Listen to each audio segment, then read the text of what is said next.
ನಮ್ ಸೋಲನ್ನು ಒಪ್ಕೊಳ್ಳೋದಿಕ್ಕೆ ನಮ್ಮ ಮನಸ್ಸು ಮತ್ತೆ ಅಹಂಕಾರ ಬಿಡೋದಿಲ್ಲ. ನಿಮ್ಮ ಅಭಿಪ್ರಾಯ ಏನು? ಸೋಲ್ ಬಂದಾಗ ತಕ್ಷಣ ನಮ್ಮ ಮನ್ಸು ಯಾರ್ ತಪ್ಪು ಅಂತ ಹುಡ್ಕೋದಕ್ ಶುರು ಮಾಡುತ್ತೆ. ಆಗ ನಮ್ಮ ಮನ್ಸು ಹೇಳುತ್ತೆ, ಇದು ನನ್ ತಪ್ಪಲ್ಲ. ಅಹಂಕಾರ ಕೂಗುತ್ತೆ, ನಾನೇನು ತಪ್ಪು ಮಾಡಿಲ್ಲ.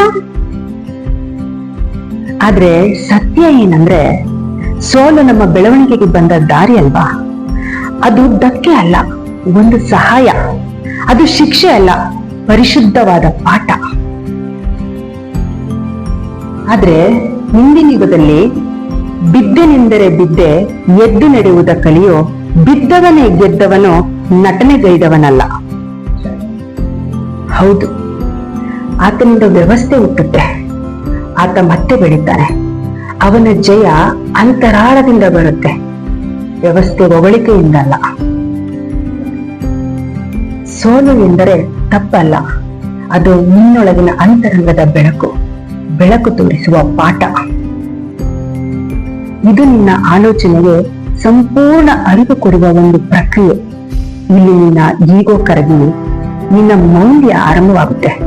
ಆಗ ಹುಟ್ಟುತ್ತೆ ನಿಜವಾದ ವ್ಯವಸ್ಥೆ. ಸೋಲಿಲ್ಲದ ಗೆಲುವಿಗೆ ಬಾಗಿಲು ತೆರೆಯುವ ಮಾಯಾಜಾಲ. ನಿಜವಾದ ನಾಯಕನ ಗುರುತು ಸೋಲಿನಿಂದ ಓಡೋದಿಲ್ಲ, ವ್ಯವಸ್ಥೆಯನ್ನ ಬೆಳಗುತ್ತಾನೆ. ಪುನರಾರಂಭ ಮಾಡೋ ಧೈರ್ಯವಿರುತ್ತೆ ಅವನಿಗೆ. ಅಹಂಕಾರ ಮೌನವಾಗಿರುತ್ತೆ, ಅತಿ ಬುದ್ಧಿವಂತನಾಗಿರುತ್ತಾನೆ. ಹಾಗೂ ಮನಸ್ಸು ಬುದ್ಧಿವಂತವಾಗಿರುತ್ತೆ.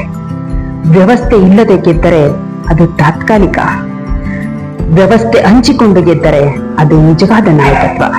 ಅದು ತಂಡದ ಬೆಳವಣಿಗೆಗೆ ಶ್ರೇಷ್ಠ ದಾರಿಯಾಗುತ್ತೆ. ಸೊ ಬನ್ನಿ, ನಾವೆಲ್ಲ ನಿಜವಾದ ನಾಯಕತ್ವವನ್ನ ಕಟ್ತಕ್ಕಂತಹ ನಾಯಕರಾಗೋಣ. ಸೊ ನೀವೆಲ್ಲರೂ ರೆಡಿ ಇದ್ದೀರಾ? ನಿಮ್ಮ ತಂಡನ ಕಟ್ಟಲಿಕ್ಕೆ ನಾನ್ ರೆಡಿಯಾಗಿ ಆಯ್ತು. ಸೊ ಇದು ನನ್ನ ಈ ದಿನದ ಸಂದೇಶ. Thank you.